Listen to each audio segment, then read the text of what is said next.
All right. You asked a question today about how to find my way around or how I find my way around on the piano without looking. And it brought me back to a question that I had when I was much younger, before I even really played piano. I marveled at the fact that um, Stevie Wonder and Ray Charles, I couldn't for the life of me understand how they were able to play the piano without looking. And I just didn't understand it. I asked people, and um, the best answer that I got was that, well, they just have been playing so long and they could position themselves in such a way that they just know when they put their hands down where they're going to be. And you know what? For the most part, that is correct, um, because you just know as long as you're in the same place that where you're going to be. But there are other things going on too, and this is a technique that um, you use all the time as a piano player. Because if you watch piano players, um, they may have the gift of sight, but so they don't have an acute sense of knowing their surroundings without sight.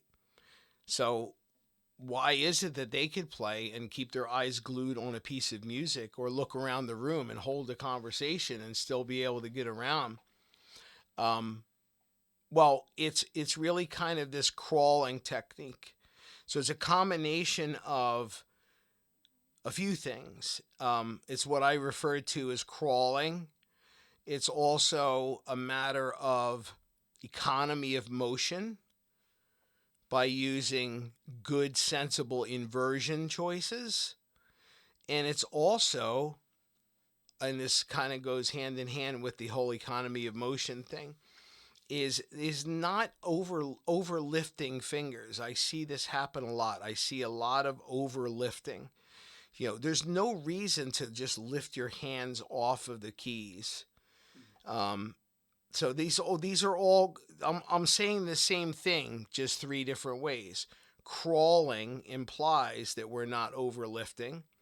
An economy of motion implies that we're not doing anything that is unnecessary. So overlifting is unnecessary, and crawling would indicate that we're not lifting our hands off the piano. So it's all one and the same. And in order to, we'll just say, when you're making good inversion choices, then that is like a really good setup for crawling, because it's only when you use all root positions that we tend to lift our hands off the piano, because that would be a time that you would lift your hands off of the piano. And I'll give you an example. You can see that our old song that we've been working on is up on the keyboard, up on the screen. Shower to people, right? So you're going from F to C. If you're thinking root position, then you would do something like this,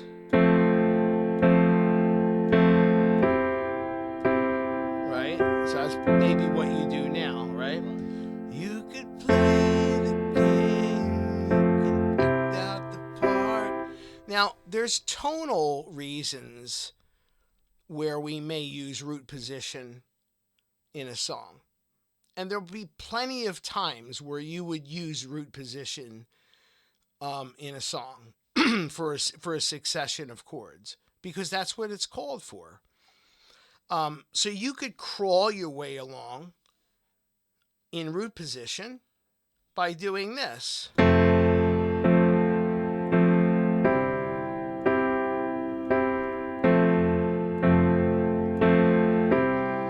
it's kind of a big journey, right? That's a lot of crawling. You're really moving your way around. But you understand the principle of inversions.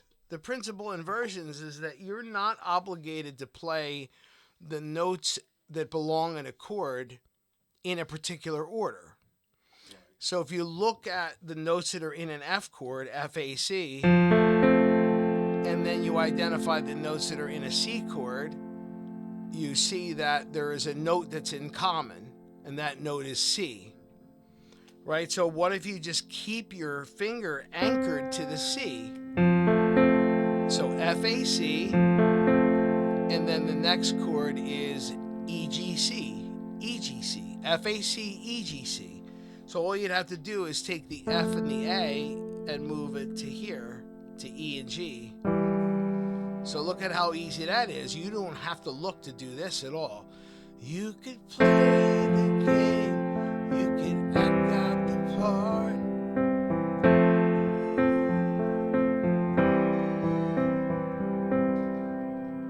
Now, what if you didn't start with root position? What if you start with first inversion? So A, C, F. Same thing. The C is in common with the two chords. So now you would do this move. You can play the game, you can act out the part. What if you started with second inversion F? Well, now the C is here, and now you're making the move here. You can play the game, you can act out the part. Okay, what about the next chord? We're going from a C to a D minor. Well, there's actually no commonality between a C and a D minor, but it would make perfect sense to go from root position. Well, we landed on root position because the last example I went from second inversion F to root position C, and then you would just go.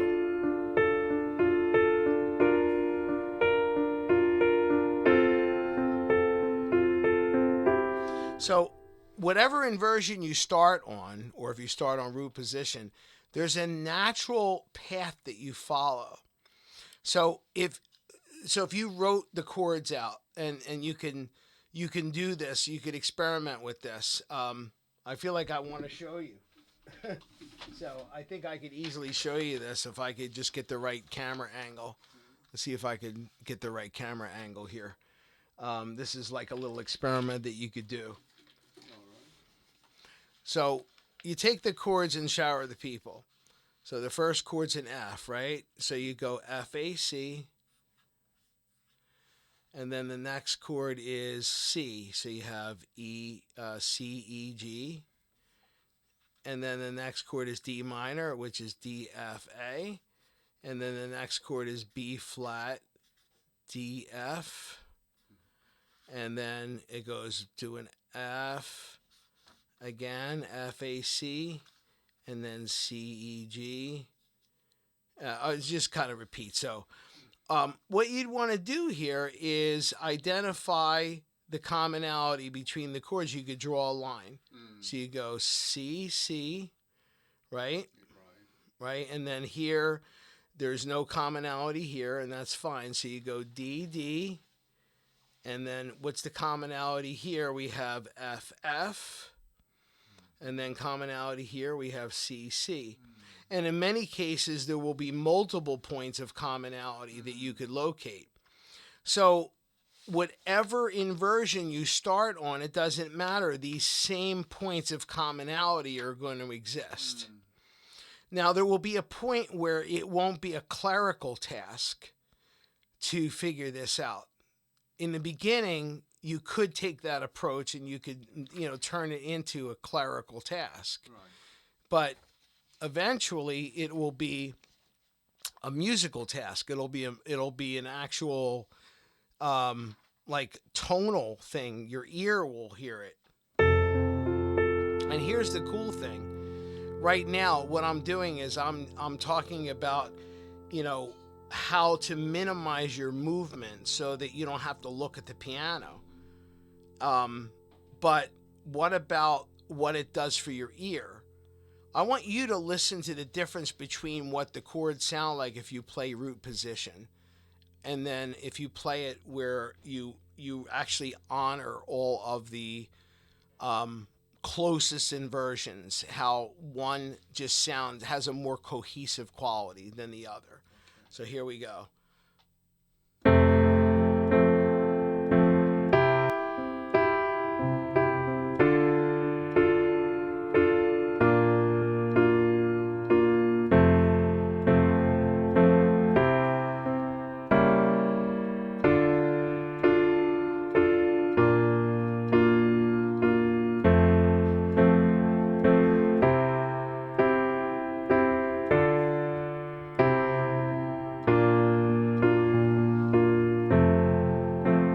That works. That's what you've been playing now for weeks. Now, listen to this. I'm going to actually just play all of the, I'm going to exhaust all of the harmony, all of the chordal value that could be played in the key of F, and the closest possible sounds that I can make in a cluster.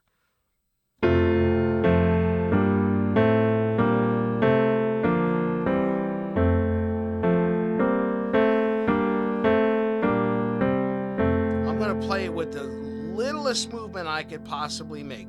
I'm going to make the effort to just move my hand as little as I possibly can.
I mean, it could be done with one hand too.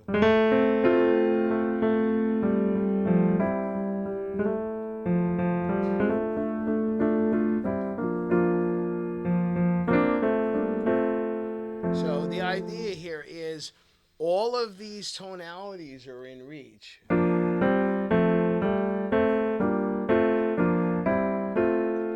The reason why you're taught, and when you're just starting, you're taught root position for starters, is because you need to understand how the chords are spelled.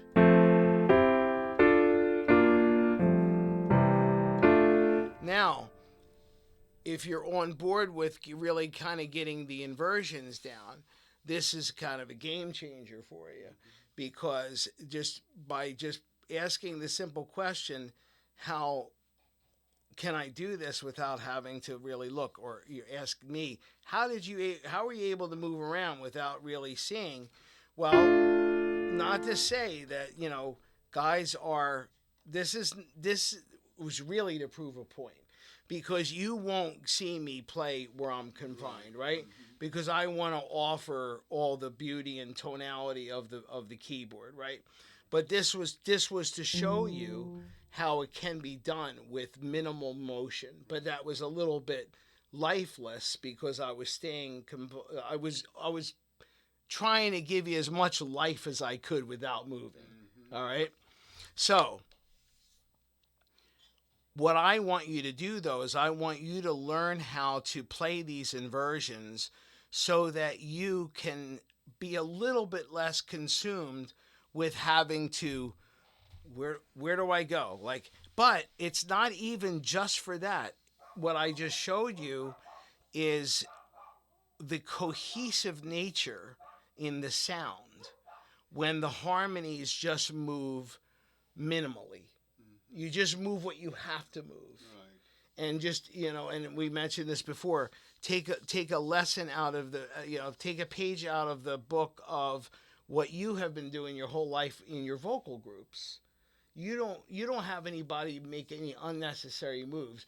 You wouldn't have anyone trade a note. Like, you wouldn't have somebody take over that F for you. If somebody's already singing the F, they'll keep singing the F. Right. You may not think about that they're singing an F, but you know that if somebody's already singing a note and you need that note in the next part, you're just going to have them keep singing that note. Yes. So think of your fingers as individual people in the vocal group, all right? And the chord names are the instructions for what notes they're supposed to sing. So here's how I would recommend that you play Shower the People. I would play first inversion F. You can play the game, you can act out the part. So you got first inversion F, second inversion C. But I don't want you to be consumed with more stuff to read. I want you to just know the information that I want you to have is that you start with first inversion F. And then any note that could be preserved, I want you to preserve. So you're already on the C. Keep the C. You can play the game, you can act out the part, even though you just make that small movement from the C to the D minor. You just move it, even though it wasn't written for you. Now the D minor and B flat have two notes in common. I am going to write this down. B flat and D minor have two notes in common. It's the D and the F. So that's the littlest movement you could possibly make. You're just going to take the A and make it a B flat.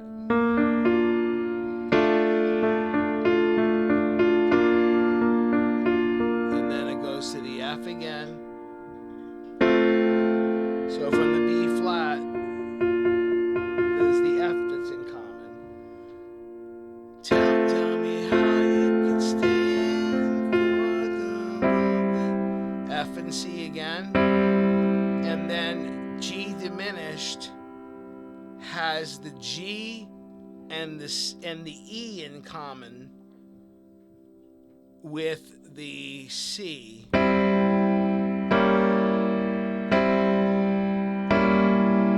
you may have been playing a G diminished triad, and that's fine if you just play the triad. But if you want to play a full-blown diminished chord, which is a full note chord, you can keep that G and the E, and then just, I promise I will write this down for you. And then D minor, playing the fool. You should probably just make that the extent of the assignment. I think that's all you want to do there. And you will use this video as your guide, right? You'll work off the video. Okay, so here's what we're gonna do. We're gonna add something to the video here, so you have a point of reference that you can use. So we talked about the F and starting on first inversion. Okay, so first inversion F is going to consist of the notes in this order: A, C, F.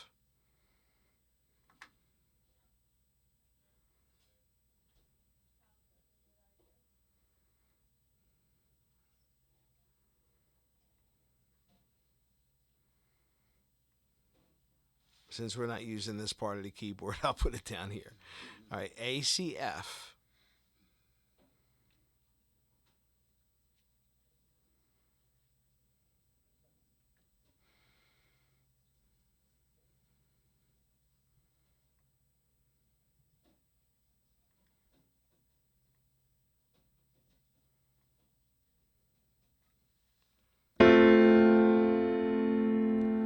Now from there we go to the C chord, and I'm recommending that you just use you're obviously going to use the correct inversion. The most sensible inversion would be to keep your C, so you're going to play the C chord in this inversion: G, C, E.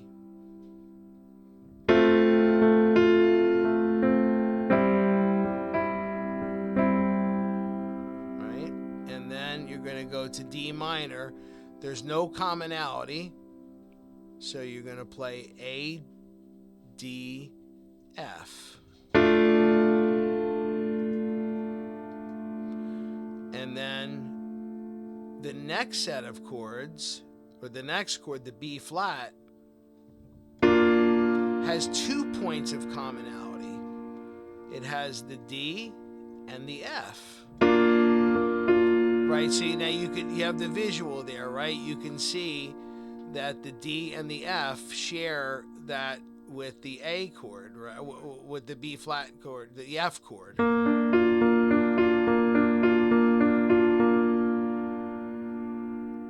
right.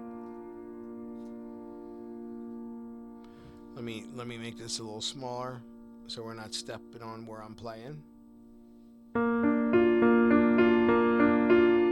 So far we have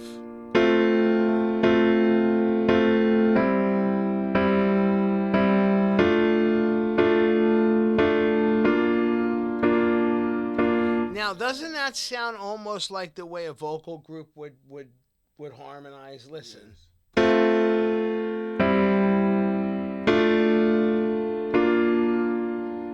As opposed to like that's too big. Right. Like this is just, you can hear the bass guy going, and you hear the baritone going,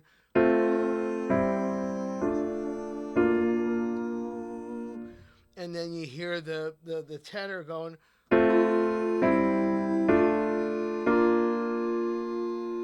minimal motion. and then you put those people together and you get that beautiful sound. Okay, and then the next line, tell me how you can stand. We have the same thing. We have the same kind of setup. We have A, C, F, and then G, C, E. But then we go to this G diminished.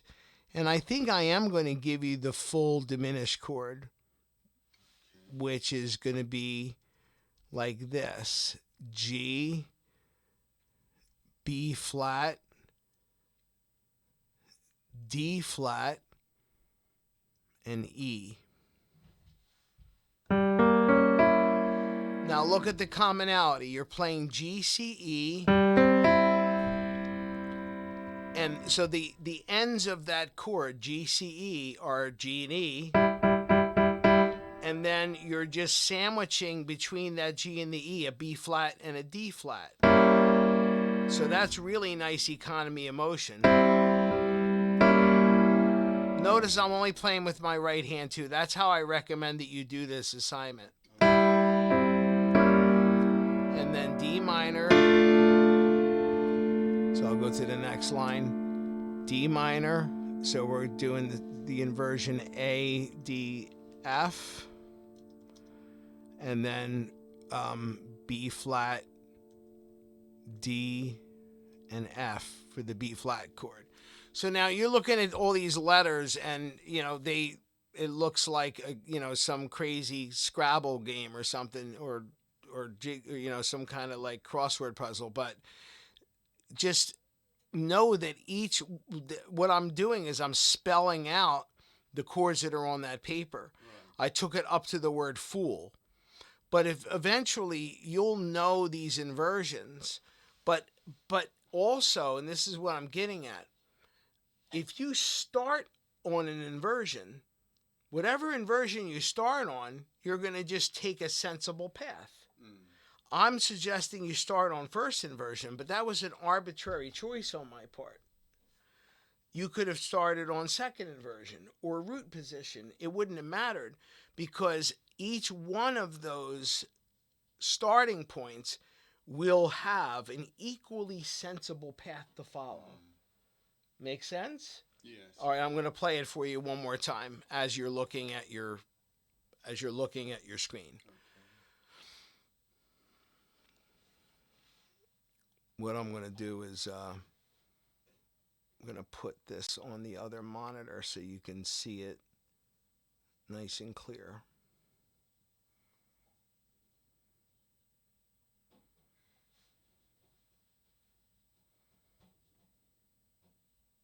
You don't need my notepad, do you? No, not at the moment. Okay. I just want to give you something to see.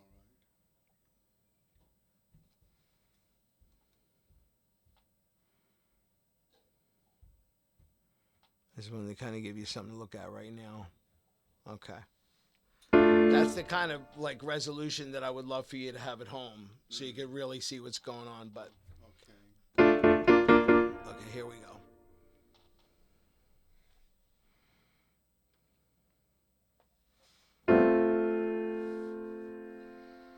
You can play the game, you can act out the part, even though it wasn't written for you. Tell me how you stand with a broken heart, ashamed of playing the fool. Now, doesn't that feel more attainable than what you were doing before, like with the jumping around? Sure. Now, It's compact. Compact is a great word to use to describe this. Yeah, it's compact, and it's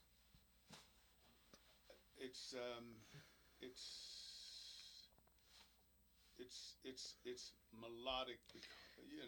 It's harmonically Right. cohesive. It's all in the same area. Right.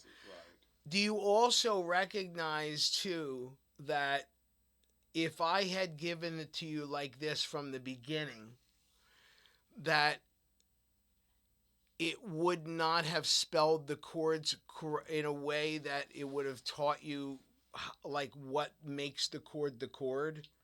It would have just looked like a very confusing mess. Yes, yes, Okay. I can see. Now, having But said this,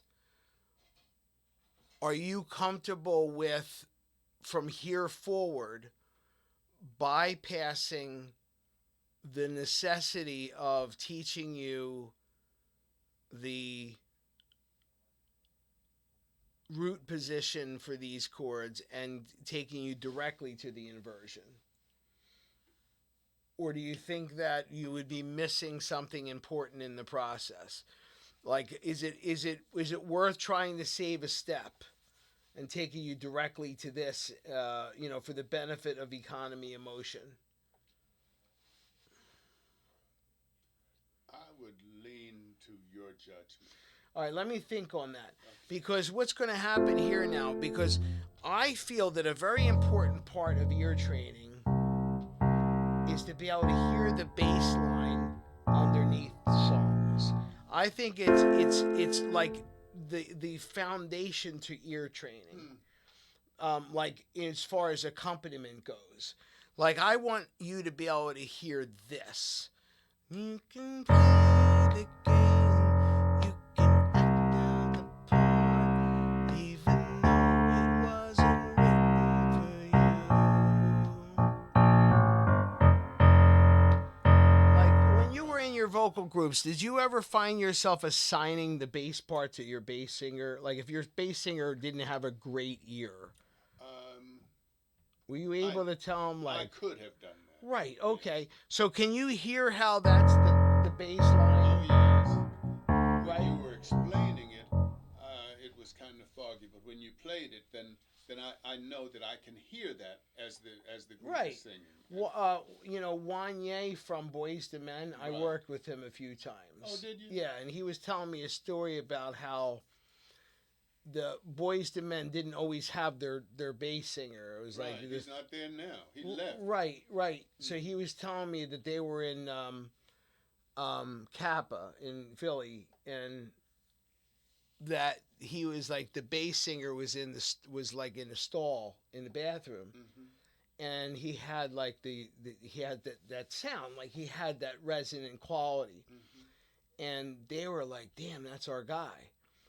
But he never had the ability to really hear the The notes. bass didn't. The Yes. bass guy. So Wanye often would have to feed him the notes, but he never really quite got it. Like he wasn't musical enough to really understand the tonic value of the bass line. I see. So not everybody has that. I see. So the idea is if you get this, you see it, you don't have to. Just like you would train a guy in your vocal group to walk the line too, to not just go. You would want him to go right, to walk around, right? Right. You have the liberty to do that too. Hmm. So you can go like,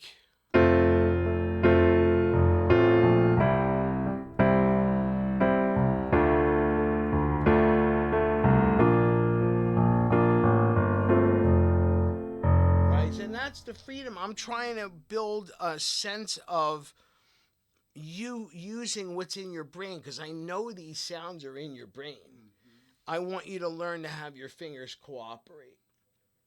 So the better I can get you to move around on the keyboard without a lot of effort, the more I can take what's in your head already and transfer it over to the piano.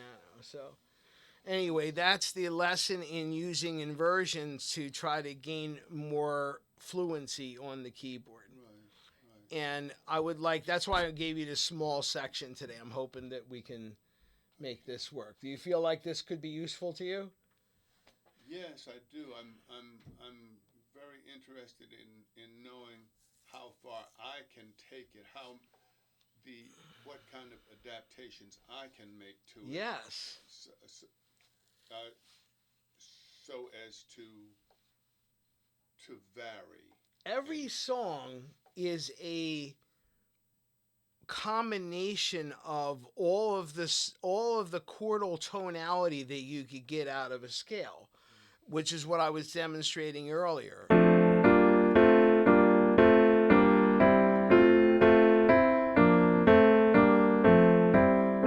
So that's why I was able to play the song.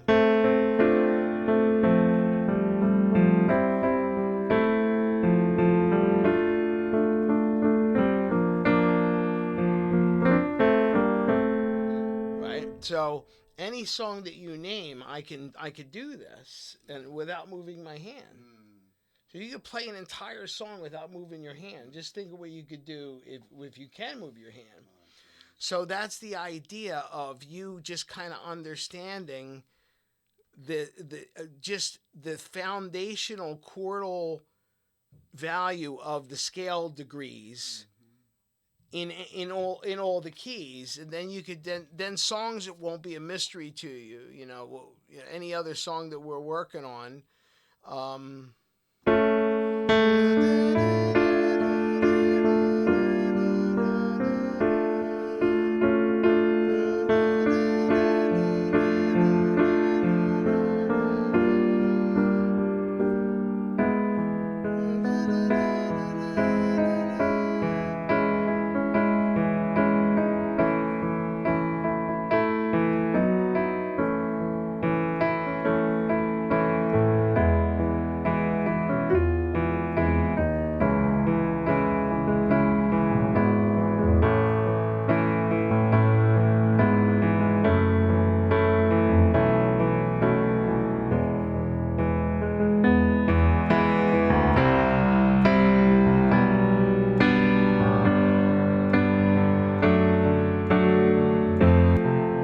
whatever, I forgot the song. But you see, it's all there. Not a lot of effort. So.